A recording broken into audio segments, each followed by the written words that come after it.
அன்புள்ள பத்திரிகை சகோதரர்கள், மீடியா சகோதரர்கள் அனைவருக்கும் இனிய மாலை வணக்கம். மேடையில் அமர்ந்திருக்கும் எல்லாருக்கும் மாலை வணக்கம்.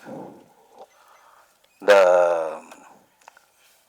ஒரு 2-3 வருஷமாகவே நம்ம இப்போ தேட்டருக்கு போய் படம்னு பார்த்தீங்கன்னா ரொம்ப ரத்தம், ஜாதி, மேல் ஜாதி, கீழ் ஜாதி, தாழ்வு, அந்த மாதிரியா நிறைய சோகமான படங்கள்லாம் நிறையா வந்துட்டே இருக்கும்போது எனக்கு ஒரு சின்ன ஐடியா ஒன்று தோணுச்சு. அந்த ஐடியா வந்து பிரபுதேவா மாஸ்டர்கிட்ட போய் சொல்கிறேன். இது எப்படின்னா, 2 ஹீரோ.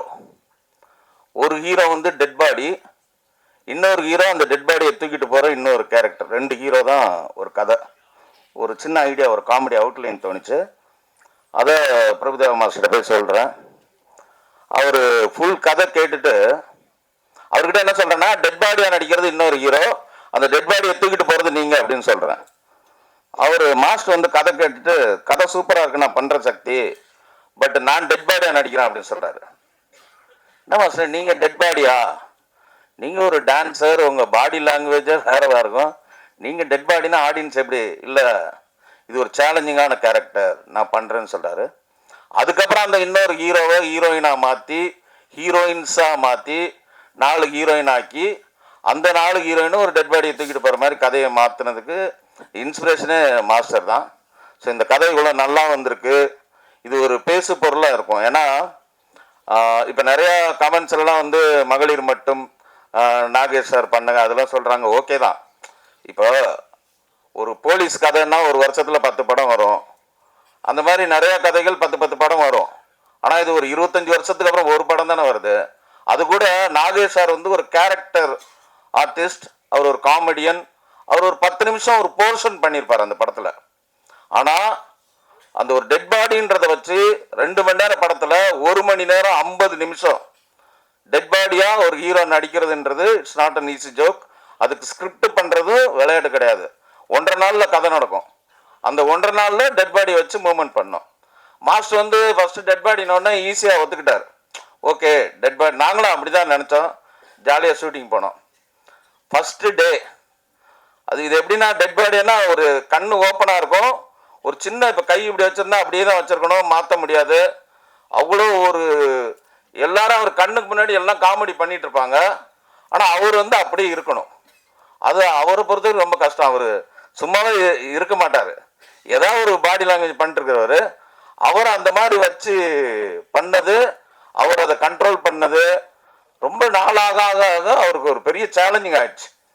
நான் கூட வந்து மாஸ்டர் ஏதாவது கொஞ்சம் சின்ன இதுவாச்சுன்னா ஒரு கண்ணு பிளிங்க் ஏதோ நான் மானிட்டர் பார்த்து இது வேணா சிஜியில் கூட பண்ணிக்கலாம் மாஸ்டர் அப்படின்னு சொல்ல.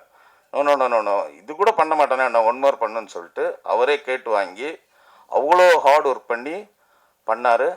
படம் வந்து அன்இமேஜினபிளாக ஒரு ட்ரெண்டிங் மூவியாக இருக்குன்னு நான் நம்புகிறேன். ஏன்னா நிறைய படங்கள் பார்த்து ஒரே பேட்டர்னில் இருக்கிறதுக்கு ஒரு புதுசான ஒரு படமாக இருக்கும். இது ரிலீஸ் ஆகிற டைமும் சூப்பரான ஒரு டைம், அருமையான டைம். அருமையான என்னோட பிரதர் சக்தி, என் பேர் தான். அவர் வந்து எனக்கு கிடைச்சது ஒரு பெரிய, இந்த படத்துக்கே ஒரு சக்தின்னு சொல்லலாம். அப்படி அவர் கிடைச்சது. அவர் தமிழ்நாட்டில் இருக்க மூலம் முடுக்கு இந்து இடுக்கில் இருக்க தேட்டர்லாம் வந்து உட்கார்ந்த இடத்துல ஒரு பட்டன் தட்டி தேட்டர் போடுவார். அவர் இங்கே உள்ளே வந்தது வந்து இந்த படத்துக்கு ஒரு பெரிய டானிக்குன்னு சொல்லலாம். அதே மாதிரி ஒரு படம் நல்லா வர்றதுக்கு கதை எவ்வளோ முக்கியமோ காசு அவ்வளோ முக்கியம். இந்த படத்தை நான் கதை ரெடி பண்ணி மாஸ்டர்லாம் சொல்லி முடித்தோன்னே நான் ப்ரொடியூசர் சர்ச்சிங்கில் இருக்கேன். அப்போ வந்து ஒரு நண்பர் வந்து என்னைய பாம்பே கூப்பிட்டு போய், ராஜேந்திர ராஜன் சார்ன்னு இருக்கார், அவர்கிட்ட நீங்கள் இந்த கதை சொன்னீங்கன்னா கண்டிப்பாக பிரபுதேவா சார்னா அவர் உடனே படம் பண்ணுவார் அப்படி சொல்லி கூப்பிட்டு போகிறார். சரின்ட்டு பாம்பே போகிறோம். சார் ராஜன் சார் ஆஃபீஸில் போய் மீட் பண்ணுறோம். அவர் ரொம்ப கூலாக, ஐயோ எனக்கு படம்லாம் எடுக்கிற ஐடியா இல்லைங்க, எனக்கு இப்போதைக்கு படம் எடுக்கிற ஐடியா இல்லைன்ட்டார். எனக்கு என்னடா அது என்னன்னா, சார் நான் இவ்வளோ தூரம் வந்திருக்கேன், உங்களை பார்க்க தான் வந்திருக்கேன், நீங்கள் கதை கேளுங்க, கதை உங்களுக்கு நீங்கள் அட்லீஸ்ட் ஒரு சஜஷனாவது கொடுங்க. நீங்கள் காமெடி படம், என் படம் நிறையா பார்த்துருக்கேன்னு சொன்னார். இது ஒரு காமெடி படம் தானே, நீங்கள் வந்து கதை மட்டும் கேளுங்க அப்படின்னு கம்பல் பண்ணி கதை கேட்க வைக்க. சரி சார், நான் நைட்டு ஒரு 8-9 மணிக்கு நீங்கள் ரூமில் இருங்க வரேன்னு சொல்கிறாரு. அவர் வந்தது அரௌண்ட் 11 o'clock வர்றாரு நைட்டு. பாம்பேயில் நைட்லாம் ஒரு டைம் கிடையாது. ஸோ 11 மணிக்கு வர்றாரு. அவர் ஃப்ரெண்ட்ஸ் எல்லாம் வர்றாங்க. கிட்டத்தட்ட 2 மணிக்கு கதை சொல்லி முடிக்கிறேன். நானும் ஒரு வெறித்தனமாக நம்ம ஒரு இடத்துக்கு வந்திருக்கோம், ஒரு கதை சொல்ல வந்திருக்கோம், அவரை இம்ப்ரெஸ் பண்ணிடணும்னு சொல்லிட்டு கிட்டத்தட்ட ஒரு 3 hours ஒரு படம் பார்க்குற மாதிரி ஷார்ட்டாக சொல்கிறேன். அவர் என்ஜாய் பண்ணி சிரிச்சிட்டார். ஒரு 3வது சீன்லேருந்து சிரிக்கிறார்.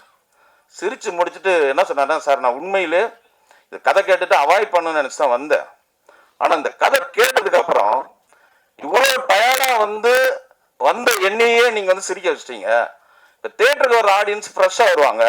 இந்த சிரிப்பு ஆடியன்ஸ் சிரிச்சிட்டாங்கன்னா இந்த படம் டெஃபினட்டாக ஒர்க் ஆகும். நான் இந்த படம் பண்ணுறேன் சார்னு சொல்லி எனக்கு இந்த நடுராத்திரியில் சுதந்திரம் கிடைச்ச மாதிரி நடுராத்திரியில் இந்த ப்ராஜெக்ட் கமிட் ஆச்சு.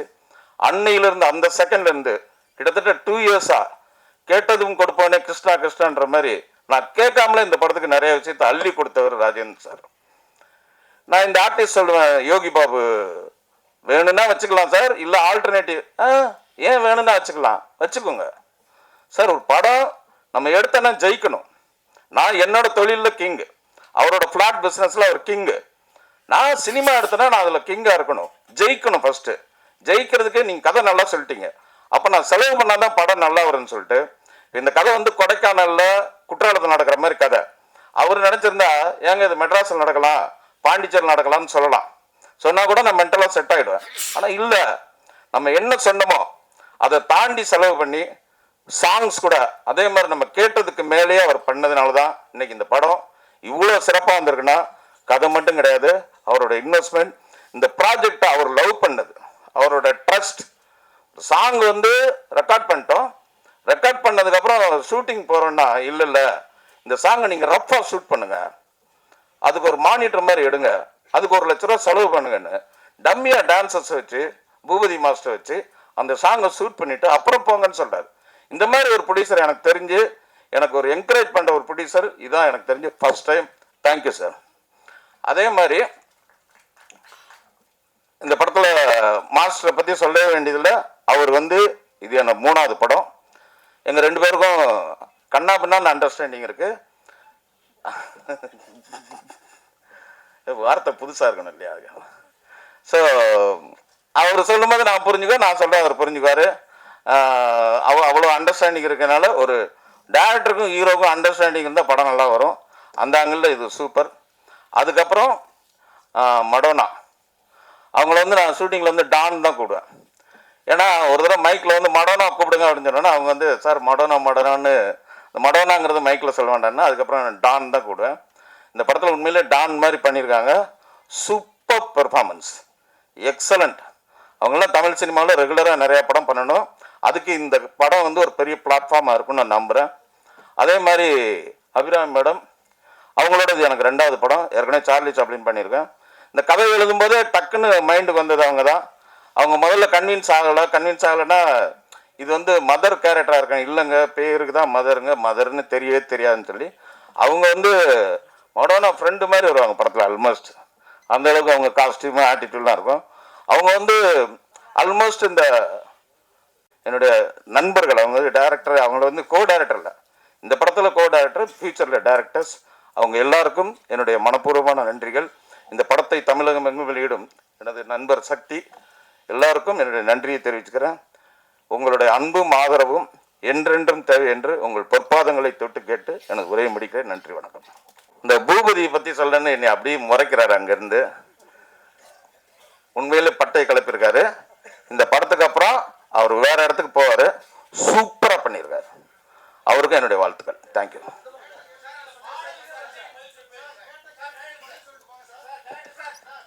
Thank you so much.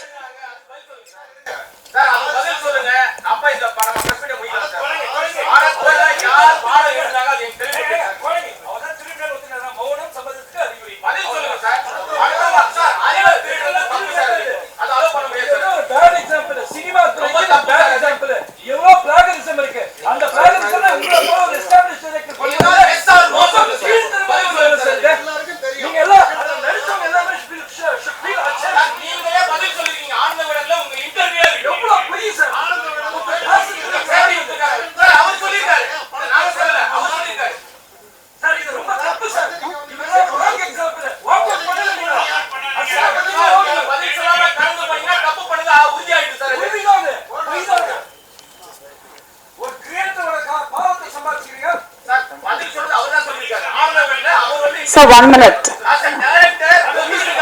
No.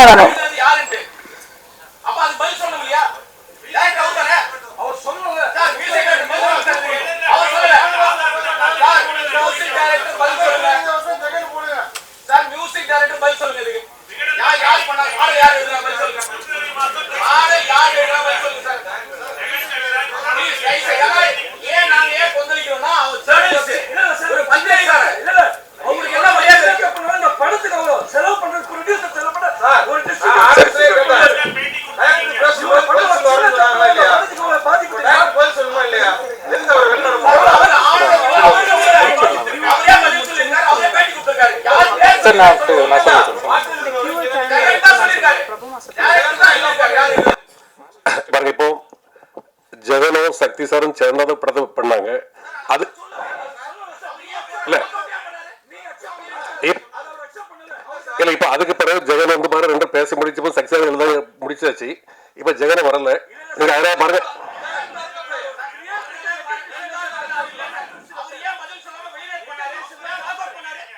இல்ல அத ஜெகன் வந்து அக்செப்ட் அந்த அது பிரச்சனை முடிஞ்சிட்டு நீங்க முடிஞ்ச பிறகு அந்த பிரச்சனை இப்போ பாருங்க இப்ப ஜெகன் வந்து பாருங்க இந்த கம்ப்ளைண்ட் கொடுக்கவே இல்லை. நீங்க அதனால பாரு அதனால இந்த படத்துக்கு பிரச்சனை பண்ணாதீங்க.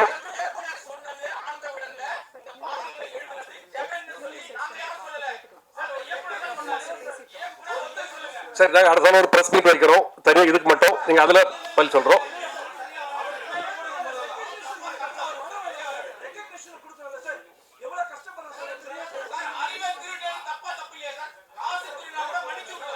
இப்போ பாருங்க இங்க ஜெகனும் இல்ல டைரக்டரும் இல்ல.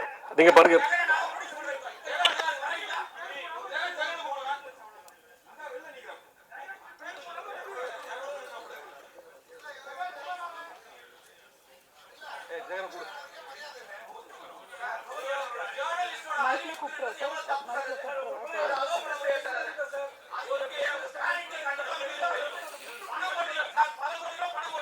Okay, sir. 5 minutes. 5 minutes. 5 minutes.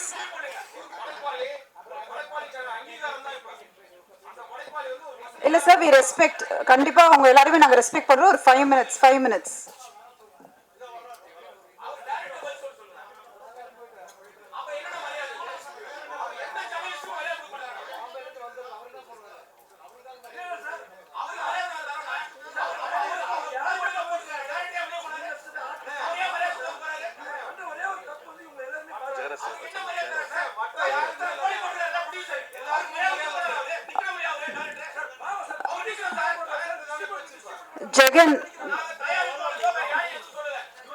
Jagan எங்க இருந்தாலும் கொஞ்சம் வாங்க மேடைக்கு ப்ளீஸ்.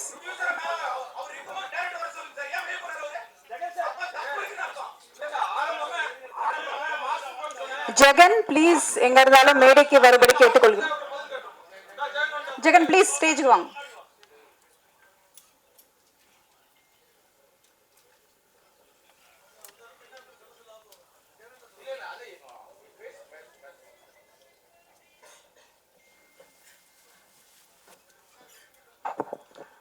அனைவருக்கும் வணக்கம்.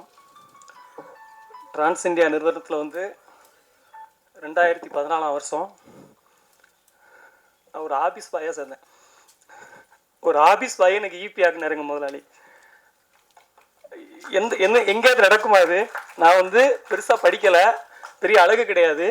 இந்த கம்பெனியில் வந்து என்னை சேர்க்கறதுக்கு நிறைய பேர் வந்து எதிர்ப்பு தெரிவித்தாங்க. முதல்ல இந்த கம்பெனியில் எப்படிப்பா ஒன்று சேர்ப்பாங்கன்ட்டு. எங்கள் ப்ரொடியூசர் வந்து ரொம்ப கீழே உள்ள இடத்துலேருந்து மேலே வந்து வருங்கனால என்னை முதல்ல பார்த்தாரு. ஒரு மனிதனை பார்த்தோன்னே அவனுக்கு நான் ரொம்ப நெகட்டிவாக இருந்தேன். நமக்கு ஒன்றுமே கொஞ்சம் எழுதுவேன், இலக்கியம் படிப்பேன், அது எல்லாத்துக்கும் தெரியும், உங்களுக்கு தெரியும். அப்போ வந்து எல்லோரும் என்ன சொன்னாங்கன்னா, நீ இன்னும் ஒரு பார்க்க ஒரு இதாக இல்லையப்பா, அவ்வளோ பெரிய கம்பெனியில் வேலை செய்யும்போது. சாரி என்ன நேரில் பார்த்துட்டு என்ன சொன்னாங்க, எனக்கு பேச முடியல, சாரி ரொம்ப பேச முடியல, கவலையாக இருக்குது. இப்படி ஒரு இந்த மேடையில் நான் இப்படி வந்து நிற்க வேண்டி இருக்குன்னு நான் சத்தியமாக நினைக்கவே இல்லை. அப்போ சார் என்ன சொன்னாங்க தெரியுமா? ஃபஸ்ட்டு, நீ ஆள் நல்லா ஹைட்டாக இருக்கியப்பா, இது எவ்வளோ பெரிய பாசிட்டிவான விஷயம் தெரியுமா? ஹைட்டாக இருக்கிறது ஒரு பர்சனாலிட்டி, நீ அதை மூலம் நினச்சிக்க அப்படின்னு சொல்லி ஃபஸ்ட்டே ஊக்குவிச்சு, நான் ஆஃபீஸ் பாயாக இருக்கும்போது எந்த சேரை தொடச்சனோ அதே சேரில் சார் என்னை உட்கார வச்சாங்க. அதனால் என்றைக்குமே நான் அவங்களுக்கு என்றைக்குமே விசுவாசமாக இருப்பேன். அது வந்து இப்போ என் ஒய்ஃபு, எனக்கு 3 குழந்தைங்க இருக்குது. என் ஒய்ஃபு என் 3 குழந்தைங்க வேணுமா, ராஜேந்திர ராஜன் சார் வேணுமானா நான் அவர் தான் வேணும்னு சொல்லுவேன். எனக்கு இந்த வாழ்க்கையே கொடுத்தது அவர். எனக்கு கல்யாணம் நடந்ததுலேருந்து எனக்கு எல்லாமே அவர் தான். இதுக்கு மேலே கிடைக்க போகிறது அவர் தான். அதனால் அவரை கஷ்டப்படுத்துற மாதிரி எதையுமே செய்யக்கூடாதுங்கிறதுல நான் தெளிவாக இருந்தேன்.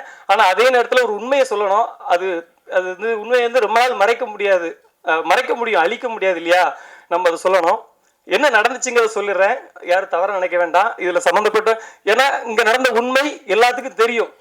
அதனால ஆனால் சில நேரத்தில் சில பேர்களை வெளிப்படுத்த முடியாது. அது பூபதி மாஸ்டராக இருந்தாலும் எடிட்டராக இருந்தாலும் எல்லாத்துக்கும் தெரியும், அதை வெளிப்படுத்த முடியாது. நான் என்ன நடந்துங்கிறத சொல்லிடுறேன். இந்த படத்துக்கு முதல்ல மியூசிக் இருந்து சாம்சியஸ், அவருக்கு இயக்குனருக்கும் கொஞ்சம் செட் ஆகலைங்கனால அவர் விலகிட்டார் படத்துல இருந்து. அப்புறம் வந்து பாட்டு வந்து போலீஸ்காரனை கட்டிக்கிட்டு அங்கே பாட்டு எப்படி உருவாச்சுங்கிறதே நான் உண்மையை சொல்லிடுறேன். சிகப்பு சூரியன் ஒரு படம், சில்க் சுமிதா வந்து கண்டா கண்டா மாப்பிள்ளைன்னு ஒரு பாட்டு வரும். அதில் வந்து போலீஸ்காரனை கட்டினா அடிப்பா, டாக்டரை கட்டினா அப்படின்ற மாதிரி ஒரு லிரிக்ஸ் வரும். அப்போ வந்து நாங்கள் வந்து மலையாளத்தில் ஒரு பாட்டு வந்து பெரிய ஹிட்டான ஒரு பாட்டு இருந்துச்சு. அந்த பாட்டோட டியூன் எடுத்து மியூசிக் டைரக்டருக்கு அனுப்பணும். அப்போ நானும் இருந்தோம், டைரக்டர் இருந்தார், கோ டைரக்டர் காமராஜ்னு ஒருத்தர் இருந்தார். அவர் தான் இதோடைய மூலகர்த்தா, இந்த பாட்டுக்கு ஐடியா சொன்னது அவர் தான். இப்படி ஒன்று பண்ணலாம் மியூசிக் டைரக்டர் இருந்து அந்த டியூனை உள்வாங்கி, ஆனால் அதை காப்பி அடிக்கலை, அதை விட பெஸ்ட்டாக ஒன்று கொடுத்தாரு. கொடுத்த உடனே அதுக்கு வந்து டியூனுக்கு வார்த்தை எழுதணும். எழுதும்போது டேரக்டர் உட்காந்துருந்தேன், நான் உட்காந்துருந்தேன். டியூனை கேட்டு ஏன்னா தத்தகாரம்னா என்ன அப்படின்னா நிறைய பேருக்கு தெரியாது, டேரக்டருக்கே தெரியும், எனக்கு தெரியும் தத்தகாரம்னா என்னட்டு. அந்த தத்தகாரத்துக்கு நான் வார்த்தைகள் எழுதினேன், சில இன்புட்ஸ் அவர் கொடுத்தாரு. பாட்டு எழுதி முடிச்சு நான் எப்போதுமே இது வரைக்கும் என்கிட்ட இருக்கு எல்லா பாட்டையும் நான் எழுதி இயக்குனருக்கு தான் அனுப்புவேன், மியூசிக் டைரக்டருக்கு நேரடி அனுப்ப மாட்டேன். இயக்குனர் வழியாக தான் போகும். அப்படி உருவாச்சு. அப்படி அந்த பாட்டு வந்து வந்துட்டு இருக்க நேரத்தில் ஒரு இடையில என்ன ஒரு பிரச்சனை வந்துச்சுன்னா, டைரக்டருக்கு எனக்கு நான் ப்ரொடக்ஷனில் ஈபி இப்போ எங்கள் சார் வந்து ரொம்ப எல்லாத்துலேயுமே கணக்காக இருக்கணுமாங்க. அதாவது படத்துக்குள்ளே எவ்வளோ நாள் செலவு பண்ணி வேஸ்ட்டாக செலவு பண்ணக்கூடாது, கவனமாக இருப்பாங்க. அப்போ சில விஷயங்கள் வந்து ப்ரொடக்ஷனில் கொஞ்சம் எக்ஸஸ் ஆகுது. ஒரு 8 கோடி ரூபாயில் துவங்கப்பட்ட படம் 15 கோடிக்கு மேலே ஆகுது. இப்படி ஆகும்போது அங்கே என்னென்ன பிரச்சனை இருக்குங்க நான் சாருக்கு கன்வே பண்ணேன். அதில் வந்து ரொம்ப டென்ஷன் ஆகிட்டு என்ன பண்ணிட்டாரு, நான் பாட்டில் வந்து ஜெகன் பேரை போட மாட்டேன்ட்டு எங்கள் சார் ரொம்ப ரிக்வஸ்ட் பண்ணாங்க. உண்மையிலே போடுங்க சார், சின்ன பையன் தானே, வளர்ந்துட்டு போட்டு சார் அப்படின்னு சொன்னாங்க. ஆனால் அவர் கேட்கல. சார் வந்து நான் ஏன் இதெல்லாம் உங்ககிட்ட சொல்லலை, நீங்கள் எனக்கு தெரியும், நான் முதல்ல சொன்னால் நீங்கள் எல்லாம் எனக்கு எல்லாம் எப்படி வந்திருக்குன்னு உங்களுக்கு தெரியலையா, நான் எதுக்கு சொல்லலை அப்படின்னா, நான் அந்த பிரச்சனையை பண்ணால் அவர் டிஐக்கு வரமாட்டார், படம் ஃபர்ஸ்ட் காப்பி எடுக்க முடியாது, 15 கோடி ரூபா செலவு பண்ணிட்டு வந்து பிஸ்னஸ் பிரச்சனைலாம் இருக்குது அப்படின்னு சொல்லிட்டு நான் அமைதியாக இருந்தேன். இன்னைக்கு கேட்டதுனால உண்மையை சொல்ல வேண்டிய ஆயிடுச்சு. இது வரைக்கும்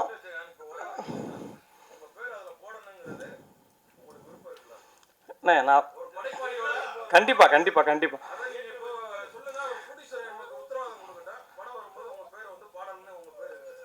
இல்லைண்ணே, அது ப்ரொடியூசர் என்ன முடிவு எடுத்தாலும் அதுக்கு கட்டுப்படுத்திருக்கேன். ஆனால் இப்போ எனக்கு உங்களுக்கு இப்போ உண்மை தெரிஞ்சு.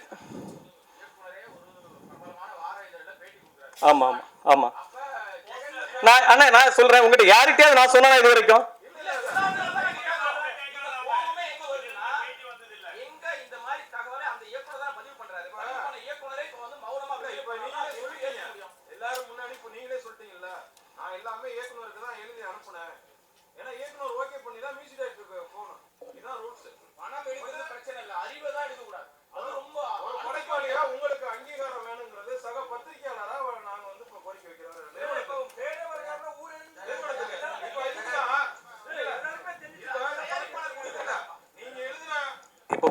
இப்போ பாருங்க இதுதான் ஃபர்ஸ்ட் டைம் நான் கவனத்துக்கு வந்திருக்குது.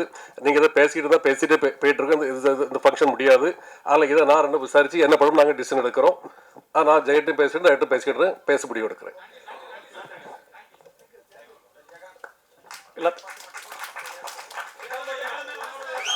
ஆமாங்க, ஒரு 4 பாட்டு மெயினான பாட்டு, அந்த பாட்டுனால 3 ஒரு சின்ன சின்ன பாட்டு 4 வரிகள் தான் வரும். அது வந்து ஏற்கனவே சொன்னது தான். ரொம்ப நன்றி ரொம்ப நன்றி. அதாவது தரணியது அழிந்தாலும் சத்தியம்தான் அழியாரப்பான்னு ஐயா வைகுண்டர் சொல்லுவார். அந்த சத்தியத்துக்கு சாட்சியாக நீங்களாம் இருந்ததுக்கு ரொம்ப நன்றி. என்னால் யாரும் மனவர்த்தப்பட்டிருந்தா நான் பாதம் தொட்டு மன்னிப்பு கேட்கிறேன். நன்றி.